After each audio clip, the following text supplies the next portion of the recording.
genius. Get onto my show. Howdy folks, welcome to Living with a Genius Interviews. I'm your host, Omar Crook. Today I have an old friend from back in my youth, Maria Lazarova, who is now the Dean of Arts at the Orange County School of Arts. And in a time long, long ago, Maria and I used to be opera buddies at a now defunct opera company called Opera Pacific down in Costa Mesa, California. I hope you enjoy our interview. And as always, thanks for listening. Be kind. Do good work. And until next time. So I think we met, I've been at LA Opera for 15, I think this is my 16th season. I think it's probably been at least that long since we've seen each other. I think so too. Probably, yeah, it has to have been at least 16 years, maybe That's 17 or crazy. 18 years, because let me look up when Opera Pacific went under. Folded? Yeah, were you there when that I happened? was in grad school. At So, USC? yeah, so it was because 2008. It says 2008. I had to leave because I couldn't keep up with my schoolwork and shows there and Opera Pacific, and then they folded. Yeah, I think I left it around 2006. I think I Yeah. moved up to LA around that time. So, Yeah. wow. Crazy. You look Yeah. exactly the same. So do you. It's the Zoom. I don't look anything the same. It's funny because it does not feel like 15, 16 years ago. I mean, it feels like a long time, but not that long. No, I feel the same way. It's I guess time flies. I don't know how else to put it. It does seem like yesterday. And I remember being at Opera Pacific and feeling like, like this was never going to end. It was just so much fun, and this was my life, and and then we move on, and for the better. I mean, for both of us, we're both, I For see you're doing sure. really well, and I'm doing just fine. So, Yeah. you But it know, was really fun. I still think back on those years as some of the most fun. I was still like I was in my undergrad and it was my first experience in professional theater, and I got to meet some of my best friends that I'm still best friends with today. sure. And so it was such a special time. I loved my years at Opera Pacific. They were I did so much too. fun. Wasn't that just so fun? I did too. It was such a fraternal, like, family kind of Yeah. experience.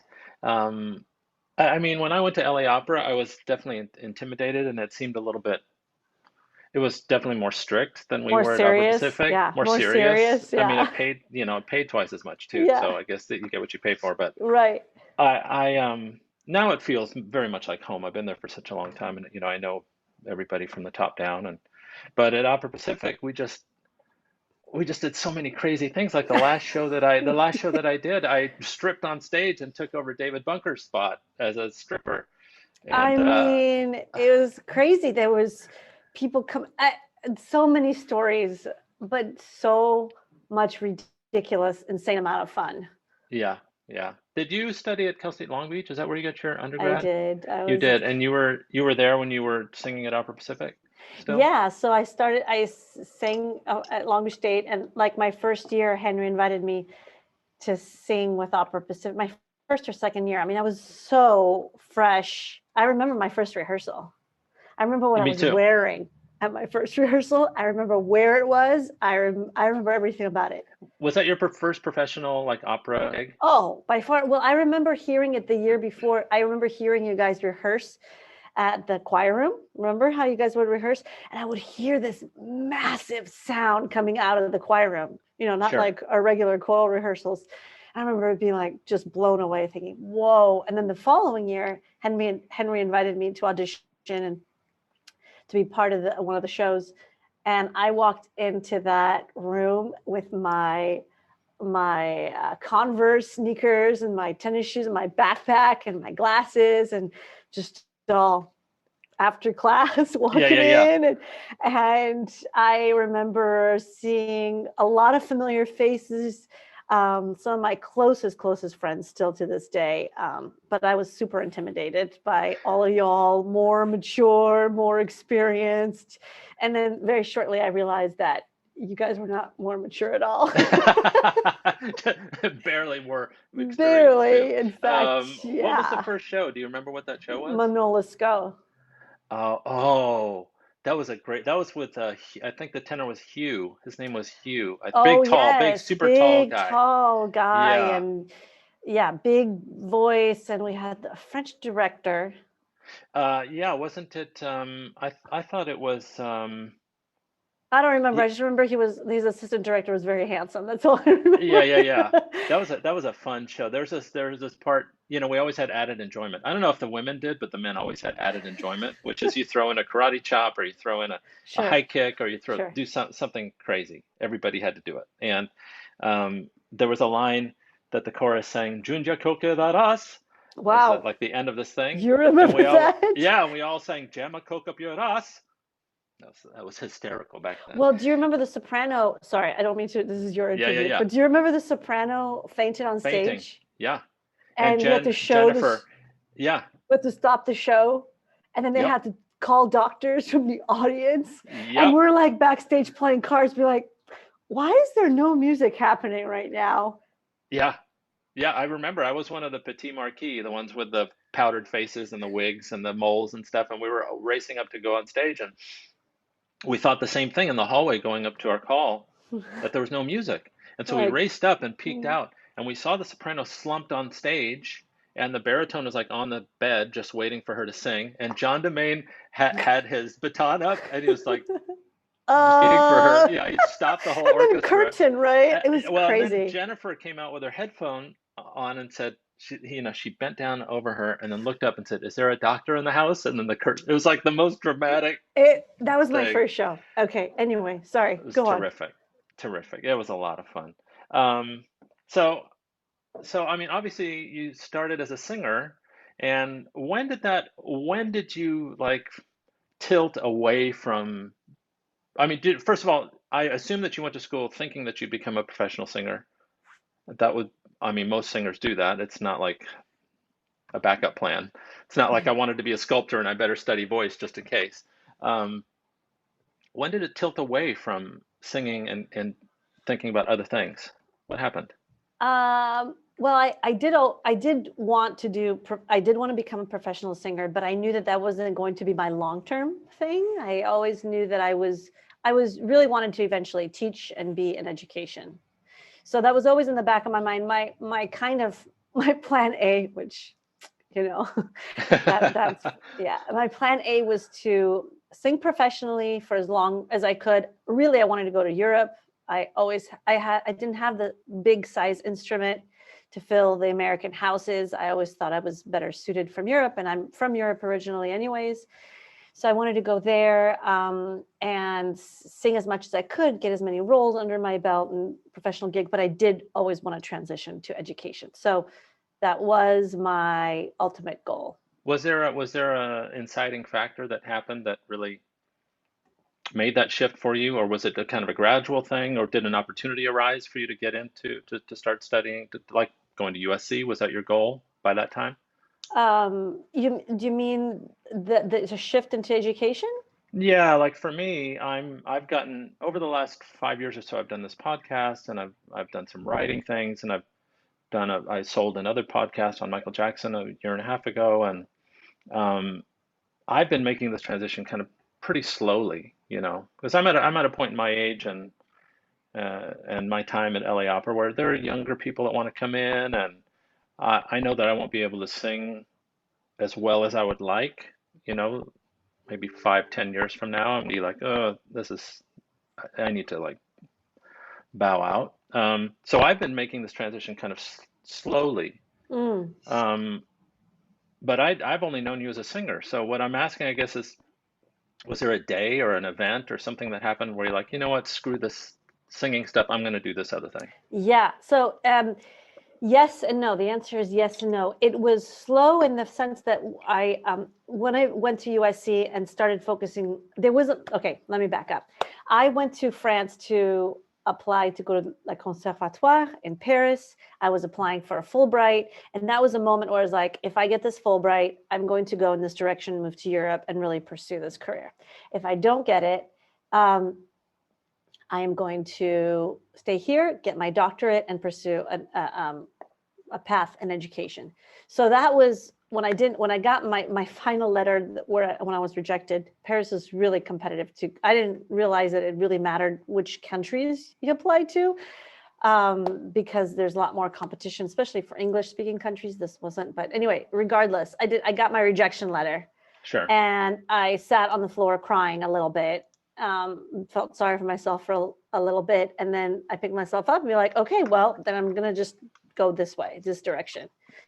And then when I started the doctorate at USC, I delved much more into education and other fields, started exploring, started doing directing, started teaching, and I loved all of those things. And I graduated in May, and I got the director position of the Voice Conservatory in June, like days after I graduated. And this was in the middle of, this was in 2009 when I couldn't get any, they were closing jobs. There was no jobs. Sure. So I got this position, and this is where it became kind of a slow transition, because I was running the program, but I definitely still sang for the 8 years that I was director of the Voice Conservatory.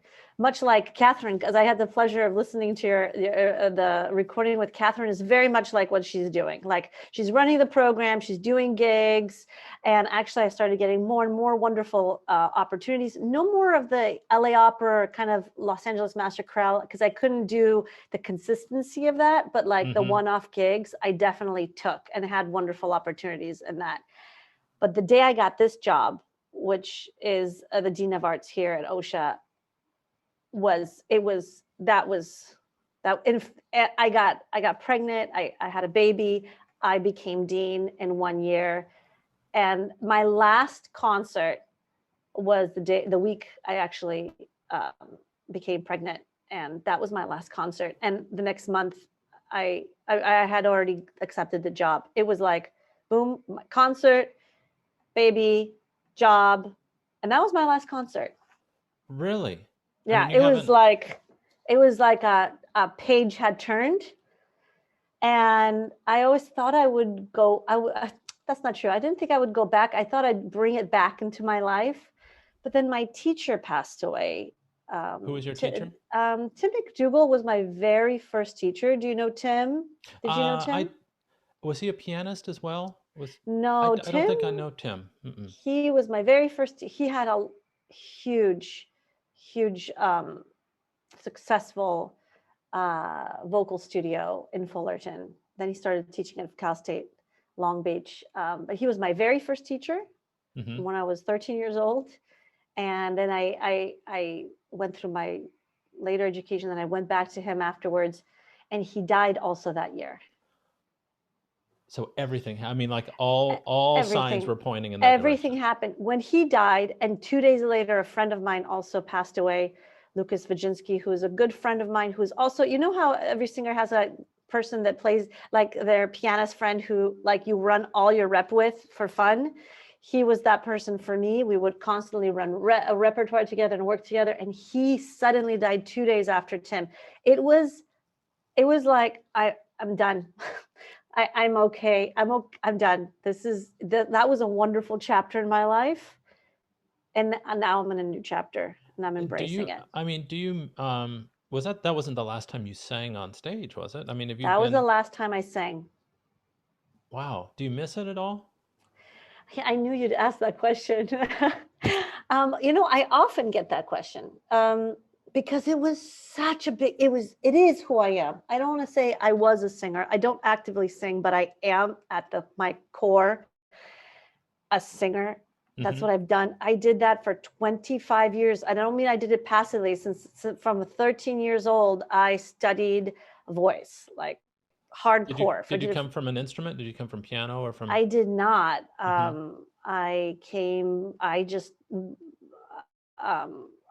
I mean, I can tell you a little later about like the start of my my career or my interest in music, but to answer your question about whether I miss it or not, I uh, I did it so deeply and so much for so long that when I see my wonderful friends, you included, doing wonderful projects, doing exciting things, I think, oh, that's so wonderful. What an exciting project. I'm okay that I'm not doing it. Yeah, I'm getting there too. Are I'm getting there you? too. Yeah, I am. It's funny, the pandemic is kind of, I don't know, I've had a couple come to Jesus moments over the last year, and I'll tell you, the thing that I miss most about singing is not the act of singing itself, although I do enjoy it. Um, I got into singing because it was the easiest thing that I was the best at. Hmm. That's really it. I mean, it was just so much fun when I started, and I was really good at it really fast. And so that was kind of my cataclysm that I had when I was 24. I'd gotten into UCLA's creative writing program, and then I took this singing class at Cal State, I mean, at Santa Monica College. And then I just discovered I could sing. I could sing better than I could write. So I thought, well, I mean, this is like I'm sitting on the golden ticket. So then everything changed for me then. But no, this over this past year, what I miss the most is the same thing that I loved about Opera Pacific, which is the camaraderie, The people, that's the people. exactly what I wanted to say to you.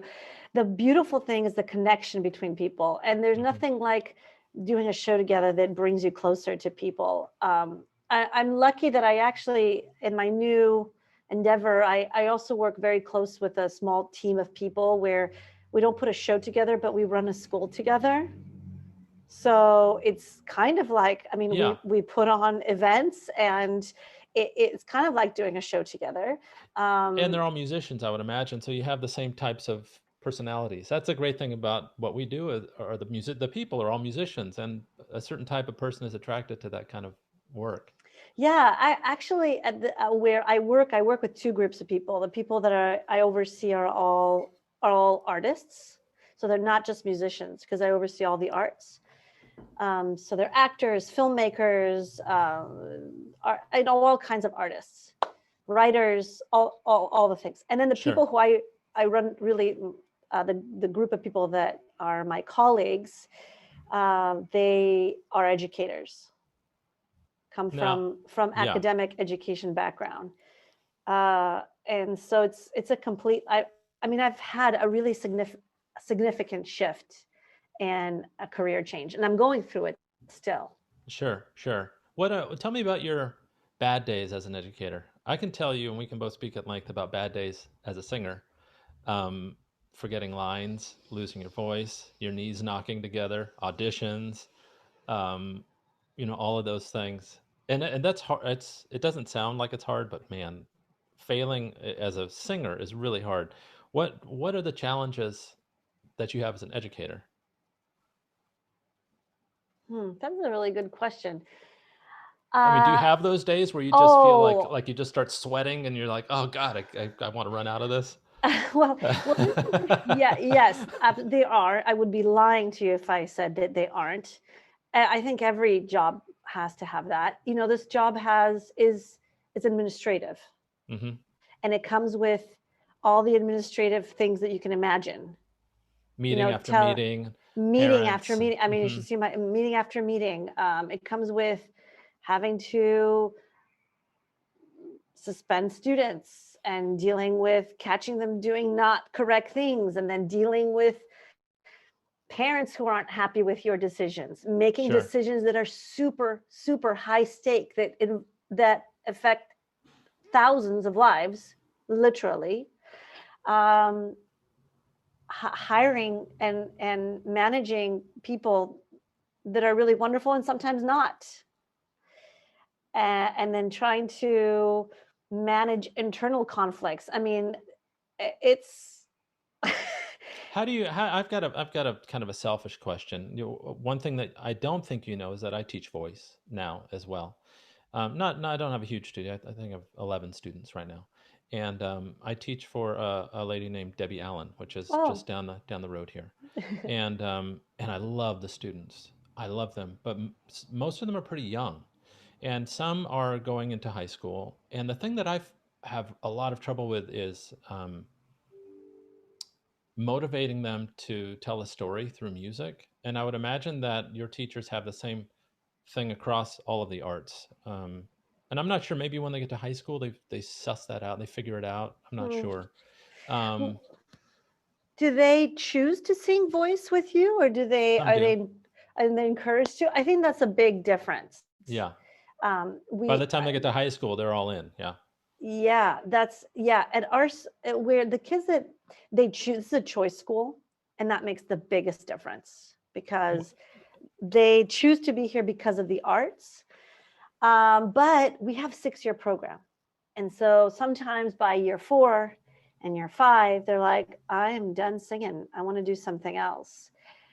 And I have found, and I don't know if you have, you can't make I don't know, you can't That's it. make them love it. You can't make them want to do it. It's either has to come from inside and they have to have that drive, or we let them explore other things. Right. Because the more you try to force them into it, the more they're going to push back. I mean, you have kids. It's the same thing with your little ones, right? I mean, Yeah. it definitely is with my one, I my mean, girl. yes and no. I'm pretty like my son kicks up dust for almost every class, and I always say, Will, you're going to do the class, so you can choose to have a good time or a bad time. But the way that you're responding to whatever's happening right now is not going to change the fact that in 3 minutes you're going to sit down and do the class. I don't know if that's I feel like I run the risk of turning them off from curiosity and education, and we homeschool, so it's been really kind of difficult, and we're getting Oh. he's 8 years old, so we're kind of looking around for other schools now, and that leads me to my next question: what does it take to get into OSHA? What kind of students are the ones that make it, and how competitive is it? The students, I always tell this to parents, this has to be a student driven decision. Coming here has to be, if your kid is dragging you from wherever you are, because we have kids that come from Riverside and San Diego and Los Angeles. I mean, they literally get up at 5 o'clock in the morning and take a train and a bus and whatever else to come here. So if they're dragging you to come to this art school in the middle of Santa Ana that you've never heard of because they did their own research and they found it and it's pulling them, then it's the right decision for you. It doesn't even matter if they're the most talented or the most polished. They have to have that drive, and then we can polish them. We can help them. We can give them the opportunities to learn and to grow. But if they don't have that drive, that fire, this is going to be painful. Sure. Because it is far longer than any other school day. We go here till 5 o'clock, and then we start rehearsals. Really? Yes. Yes, they have academic day until 1:30, and then a school until a conservatory until 5, and then we start rehearsals. And these kids are highly motivated, and so they're in a lot of challenging classes. It is not for the faint of heart. So if you're the parent that's dragging your kid because you think they need to play piano, they must be in the orchestra, it will be just more painful for you. Sure. So that's what I always say, that has to be there. That is the key to success. It does not have to be the most perfect, ideal. They're still so young. They still have so much to learn and so much to discover about themselves, about their art form, about the world, but they have to have that drive. Sure. And how do you manage it being a single parent? Where's your daughter right now? What does your day look like? My daughter's with her nanny right now. Yeah, and I have a nanny. And she's not old enough to be in school. She's 3. Got it. She's 3, and she's 3. She was just turned 2 when things blew up in the world, and she just turned 3, and she basically has never seen children. Yeah. She has very closed world. I'm very anxious for her to go to school in August and meet other children.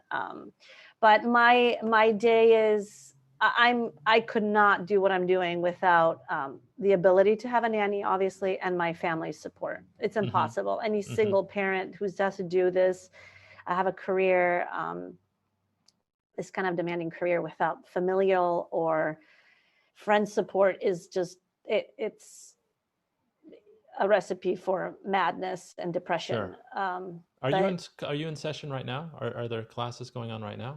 There aren't classes going on right now virtually. We're working toward coming back as soon as we get into the red tier, Orange County, we're coming back. In fact, we were just filming a return video yesterday. So we're coming back soon. Do you know when? Do you have any idea? We don't know when because it's just a matter of the numbers going down. Right. Estimating. Is everybody vaccinated? Did everybody get their vaccines already? Not yet, but all our counselors are being vaccinated already. It's happening. It's becoming, there's like this wave of every day I hear more and more people, and they're just opening the door to educators. So I'm checking, like I was just checking my phone right before we got on. So I'm anticipating any day getting. I hope so. You know, I dropped Ms. Allen a line, I think a week ago now. And I know she's working on it for all of us too. It's just, we've got to get everything back online. It's crazy. Yeah, we will fast. Yeah. We will. We will. It's just a matter of those variants, not like throwing us off course. So I see that you're at work. What requires you to go into the office instead of being at home under these circumstances? The administrators, we do still have teachers here on campus who teach from the classroom. We do have cohort of students, those who are special needs, who are still on campus. So we have a rotation of administrators. Thursday is just my day, but we're starting to be here more and more often as we prepare to be here regularly. Oh, that's great. Do you ever, I mean, I don't know if you do this, do teachers participate in performances at all? Do you ever sneak on stage? Do you do those things? I did when I was director, for sure. I was in guest, the Fledermaus, the guest artist. That's the last performance I did with them. The conductor of the orchestra would invite me to sing, but at this point, I mean, to get my instrument back in shape, every once in a while, I will bust out in the kitchen like a little tiny bit and be like, hey, you know what? I still got it. I could still do this. And then I attempted it in the actual key and be like, oh, this is hard. Yeah, exactly. Can we lower it like a third? Because this is real hard. I feel the same way. I mean, because I'm teaching it, I sing a lot. So I still have my chops, but man, I don't know what we're going to do when we go back to the season. I think in September, we're supposed to go back. Yeah, you better start I feel like everybody's going to be terrible. I don't know what's going to happen. Yeah, but you got to start practicing now. I think it would take me months to rebuild my instrument to what it was. Sure. Yeah, I don't think people realize what a commitment this type of thing is. Yeah. What else? What else have you got? What else you want to talk about? What have you got coming up? What do you work? I mean, do you guys do virtual performances? Do you put together shows? Like I know Catherine was doing things with Zoom and. Yes, we're doing same things that she's doing. We're doing drive-in movie theater performances. We just booked we're just booking like 17 performances out there.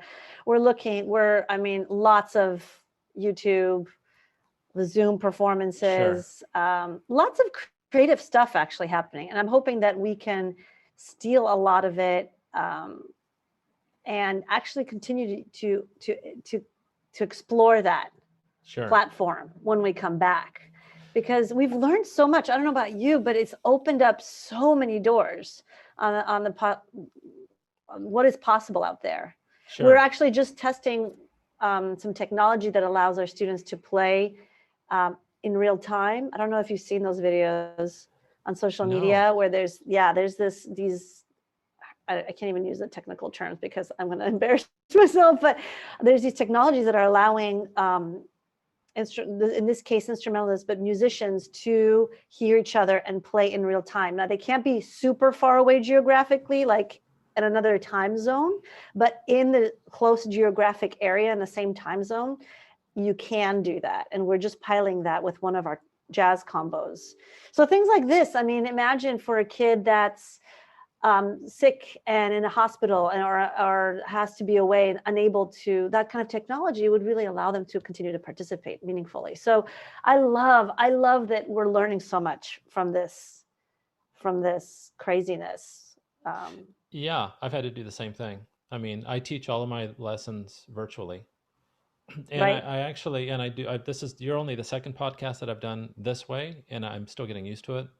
I feel a little bit awkward, and I like being across a desk from somebody. Yeah.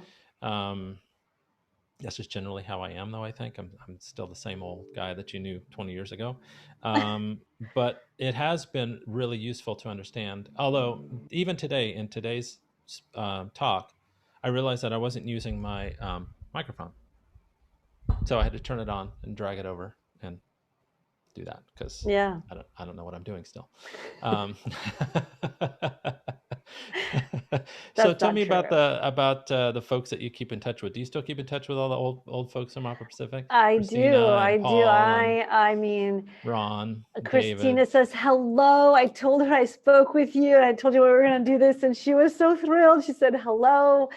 Christina is one of those people that helps. I mean, she comes over and sees Natalia 4 days a week. She's absolutely like a major part of her Oh, life, and she's the best play buddy for that little girl ever. that's so So sweet. yeah, and I just talking to David last night, Jason, Paul. I haven't spoken to him. He moved up to the Bay Area, but I haven't. But we're still in touch, very much so, very That's much so. nice. They're fam. Those people are family now. Sure. Yeah, sure. I miss them all. It's been a long time. It's been a long time. Yeah, Well, it was really nice seeing you again. it's great to see you too. Thank you for inviting me, Omar. It was so Oh, wonderful. I'm so glad to see just how well you're doing. It's Well, really thank terrific. you. It's Well, really before we terrific. go, tell me Yeah. about you a little bit.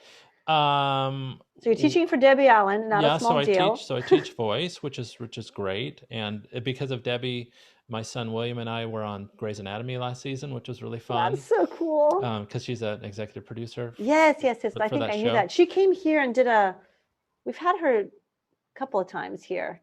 Um, but yeah, I remember reading She's about that. a, I mean, first of all, she's a legend. Yeah. And she's the one of the best in her business and has been for a long time. And she's just a really sweet. She's tough, but she's really generous and really sweet. Big And heart, right? yeah, exactly. Just kind of a big personality and really takes you in when you're part of the gang. Like you really, she makes you really feel like you belong. So I do that. And a year and a half ago, I sold a podcast about Michael Jackson to a big agency here in Los Angeles with a I gotta partner. listen to that.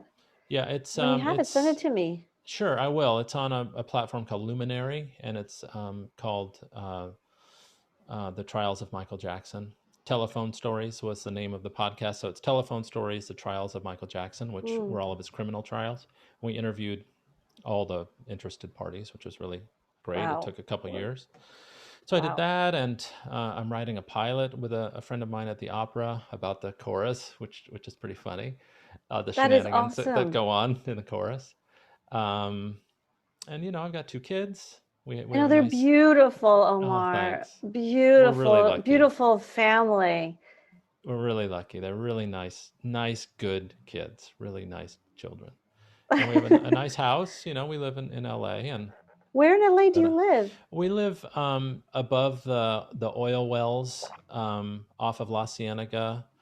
If you take La Brea south Mm-hmm. from the 10, and Mm-hmm. then you go up this hill, there's this area. It's part of this old. I think it's like part of the old Lucky Baldwin oil Hmm. find, and there's this oil well, Mm-hmm. oil field, and then above that is a hill called Windsor Hills, and we live up there. Where from my window, I can see Ray Charles' house, which is across the street from Wow. here, So which is wow, you're in a great area. it's a nice neighborhood. Yeah, it's a nice neighborhood. We've got a nice view of the Wonderful. city and stuff, and and I work downtown, so it's pretty close. And then I've got friends, Eric Whitaker and Mark Royce, two of my really good friends, live west of me, so it's easy, to go back and forth. And That's great. yeah, it's I mean we're doing fine.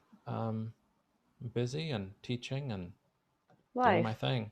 Yeah, Are and you singing. in touch with anyone from the good old days at all? No, I kind of messed that up, and it's I know it's a long time ago, and I'm sure that you know, but no, I Not haven't. really. Not really. You turned over a new chapter too. I most certainly did.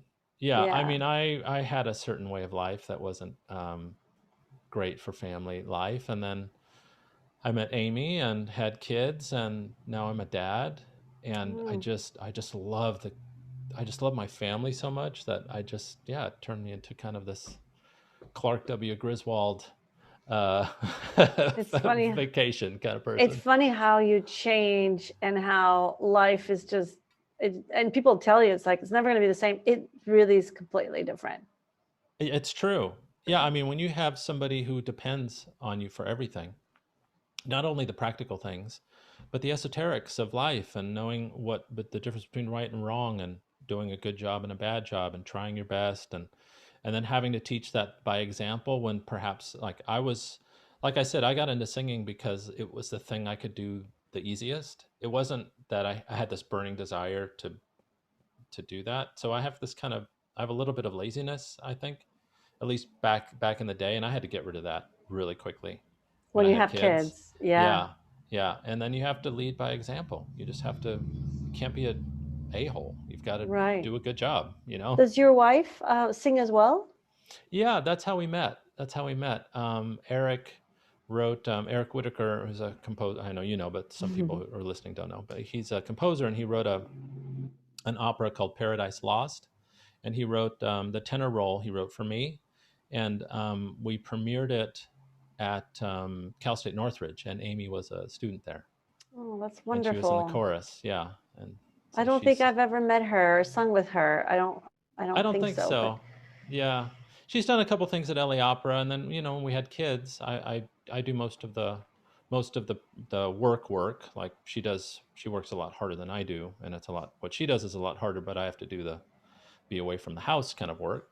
hmm. And yeah, so she's done some singing. She sings for a man named Don Brinegar. I don't know if you know Don Mm-hmm. from PCC. Mm-hmm. And she's done that for years, and she did a few things with LA Opera. She did the gala with us this last season, and yeah, she's a Yeah. terrific singer, great singer. Yeah. Of But course. those vagabond days are behind us. Yeah, they are certainly a different chapter for sure. Yeah, yeah, yeah, yeah.